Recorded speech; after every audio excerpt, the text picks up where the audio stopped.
বাংলাদেশের উত্তরাঞ্চলের বুকে প্রায় ৭৫৩ একর সবুজের মাঝে দাঁড়িয়ে আছে এমন একটি বিশ্ববিদ্যালয়, যেখানে প্রতিটি রাস্তা, প্রতিটি চত্বর আর প্রতিটি ভবন বহন করে ইতিহাস, গৌরব আর আত্মত্যাগের গল্প। আজ আমরা ঘুরে দেখব রাজশাহী বিশ্ববিদ্যালয়ের এমন কিছু স্থান, যেগুলো শুধু ইট পাথরের স্থাপনা নয়, বরং একটি জাতির ইতিহাসের নীরব সাক্ষী। আরও দেখব প্রাণীবিদ্যা বিভাগের ভেতরের দৃশ্যটা কেমন এবং এর মিউজিয়ামটা আসলে দেখতে কেমন। শামসুজ্জোহা চত্বর। আপনি এখন দাঁড়িয়ে আছেন এমন এক চত্বরে, যেখানে শুধু একটি নাম নয়, লুকিয়ে আছে একজন শিক্ষকের আত্মত্যাগের অমর ইতিহাস। ১৯৬৯ সালের গণ অভ্যুত্থানে নিজের শিক্ষার্থীদের বাঁচাতে বুক পেতে দিয়েছিলেন ডক্টর শামসুজ্জোহা। তার রক্তে রঞ্জিত হয়েছিল এই ক্যাম্পাসের মাটি। আজও হাজারো শিক্ষার্থী যখন এই চত্বর পেরিয়ে যায়, তখনই অজান্তেই তারা একজন মহান শিক্ষকের আদর্শের পাশ দিয়ে হেঁটে যায়।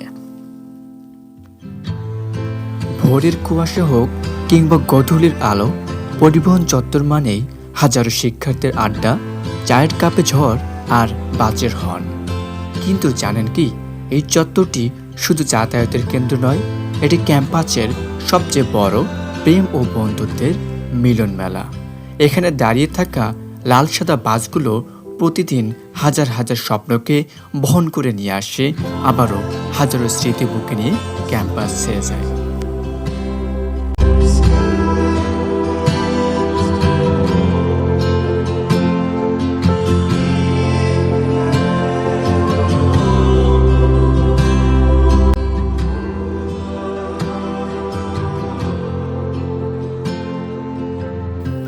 আর এটি হচ্ছে রাজশাহী বিশ্ববিদ্যালয়ের সিনেট ভবন।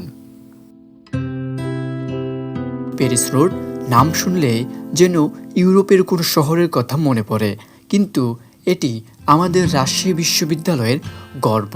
সবুজে ঘেরা এই রাস্তা শুধু একটি পথ নয়, এটি অসংখ্য বন্ধুত্ব, ভালোবাসা, স্বপ্ন আর স্মৃতির সাক্ষী। সূর্যাস্তের আলো যখন গাছের পাতার ফাঁক গলে এই রাস্তায় পড়ে, তখন মনে হয় প্রকৃতি যেন নিজেই এক অপূর্ব চিত্র এঁকে দিয়েছে।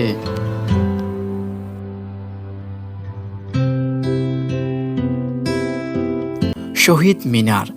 ভাষার জন্য জীবন দেওয়া মানুষদের স্মরণে মাথা উঁচু করে দাঁড়িয়ে আছে এই শহীদ মিনার। ২১শে প্রথম প্রহরে হাজারো মানুষের পদচারণায় মুখর হয়ে ওঠে পুরো চত্বর। ফুলে ফুলে ভরে যায় বেদি, আর প্রতিধ্বনিত হয় আমার ভাইয়ের রক্তে রাঙানো ২১শে ফেব্রুয়ারি, আমার ভাইয়ের রক্তে রাঙানো ২১শে ফেব্রুয়ারি।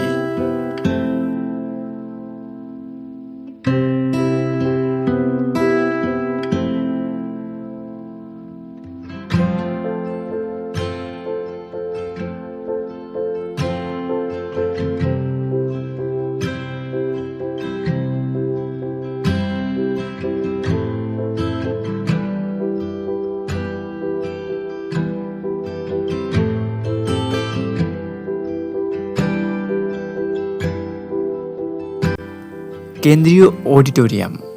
হাজারো করতালের গর্জন, লাইটের ঝলকানি আর মঞ্চের জাদুঘর, এটি কেন্দ্রীয় অডিটোরিয়াম।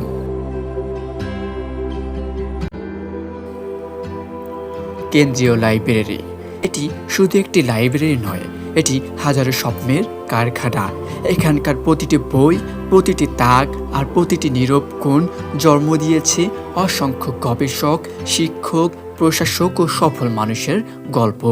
বাইরে যতই কোলাহল থাকুক, ভেতরে ঢুকলেই যেন জ্ঞানের এক অন্য জগতে প্রবেশ করা যায়। Golden jubilee tower. বিশ্ববিদ্যালয়ের ৫০ বছরের গৌরবময় পথ চলার প্রতীক এই গোল্ডেন জুবিলি টাওয়ার। দিনের আলোয় এটি যেমন দৃষ্টিনন্দন, তেমনি রাতের আলোকসজ্জায় যেন আরও প্রাণবন্ত হয়ে ওঠে। এটি শুধু একটি টাওয়ার নয়, অর্ধশতকের সাফল্যের স্মারক।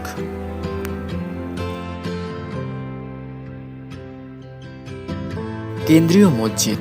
ক্যাম্পাসের কোলাহল থেকে দূরে এক পরম শান্তির নীড়। এর বিশাল গম্বুজ আর নান্দনিক ডিজাইন যে কোনো পথচারীকে মুগ্ধ করে।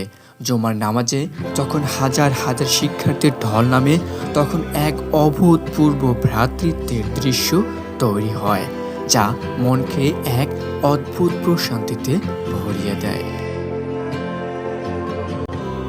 ইতিহাস আর প্রকৃতির পর এবার আমাদের যাত্রা বিজ্ঞানের রোমাঞ্চে। তৃতীয় বিজ্ঞান ভবনের সামনে, যা মহান বিজ্ঞানী জগদীশচন্দ্র বসুর নামে নামকরণ করা হয়েছে। আর এই ভবনে রয়েছে বিশ্ববিদ্যালয়ের অন্যতম প্রাচীন ও সমৃদ্ধ প্রাণীবিদ্যা বিভাগ।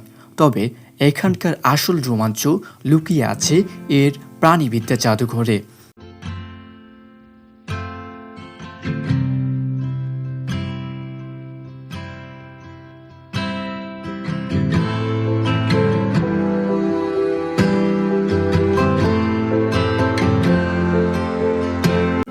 প্রাণীবিদ্যা বিভাগ প্রকৃতির রহস্য উন্মোচনের স্বপ্ন যেখানে বাস্তব রূপ পায়, সেটি রাজশাহী বিশ্ববিদ্যালয়ের প্রাণীবিদ্যা বিভাগ।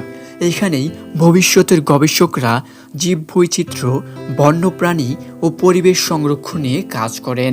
একটি ছোট্ট শ্রেণীকক্ষ থেকেই জন্ম নিতে পারে এমন একটি গবেষণা যা বদলে দিতে পারে ভবিষ্যৎ।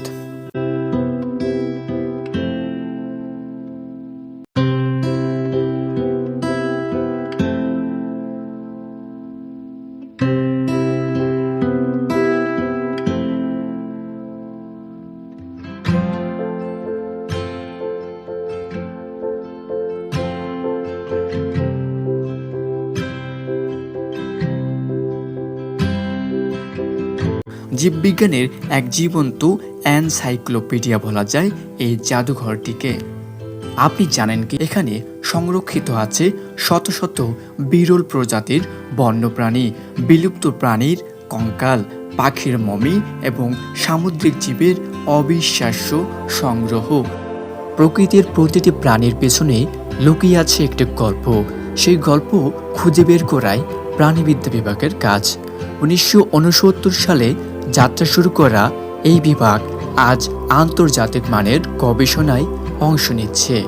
এখানকার গবেষকরা শুধু বই পড়েন না, তারা মাঠে যান, নদীতে নামেন, বনে প্রবেশ করেন, নতুন তথ্য সংগ্রহ করেন এবং বাংলাদেশের জীববৈচিত্র্য সংরক্ষণে কাজ করেন। আপনি কি জানেন, রাজশাহী বিশ্ববিদ্যালয়ের প্রাণীবিদ্যা জাদুঘর বাংলাদেশের অন্যতম সমৃদ্ধ বিশ্ববিদ্যালয় ভিত্তিক প্রাণীবিদ্যা জাদুঘর। এখানে সংরক্ষিত রয়েছে 850টিরও বেশি প্রাণীর নমুনা। বাঘ, হরিণ, বানর, কুমির, সাপ, বিরল পাখি, মাছ, কীটপতঙ্গ সহ অসংখ্য প্রাণী। প্রতিটি নমুনা শুধু প্রদর্শনীর জন্য নয়, এগুলো গবেষণা, শ্রেণীকক্ষের ব্যবহারিক শিক্ষা এবং নতুন প্রজাতি শনাক্তকরণের কাজেও ব্যবহৃত হয়। একজন শিক্ষার্থী যখন এই জাদুঘরে প্রবেশ করেন, তখন তিনি যেন কোটি বছরের বিবর্তনের এক জীবন্ত ইতিহাসের সামনে দাঁড়িয়ে যান।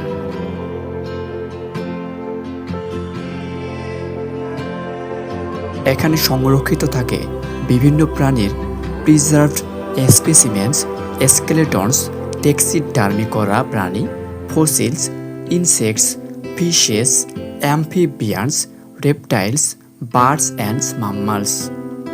প্রতিটি নমুনার সঙ্গে থাকে তার বৈজ্ঞানিক নাম, শ্রেণীবিন্যাস, পরিবার, বাসস্থান ও বৈশিষ্ট্য। শিক্ষার্থীরা এখানে ট্যাক্সোনমি, মরফোলজি, কম্পারেটিভ অ্যানাটমি এবং ইভলিউশন বিষয়গুলো বাস্তবে পর্যবেক্ষণ করে শিখে। ক্লাসের পাশাপাশি প্র্যাকটিক্যাল পরীক্ষা ও গবেষণার জন্য এই জাদুঘর গুরুত্বপূর্ণ। জীববৈচিত্র্য সংরক্ষণ ও প্রাণীদের বিবর্তন সম্পর্কে ধারণা গড়ে তুলতেও এই জাদুঘরের ভূমিকা গুরুত্বপূর্ণ।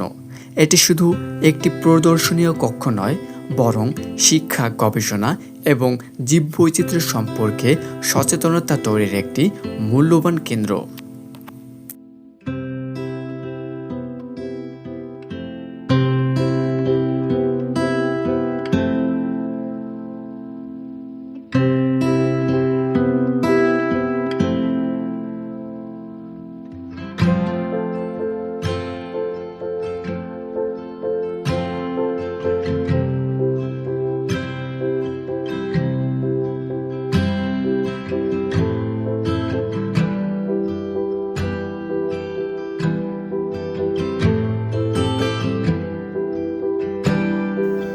এটি হচ্ছে জুওলজি ফিল্ড রিসার্চ ল্যাবরেটরি।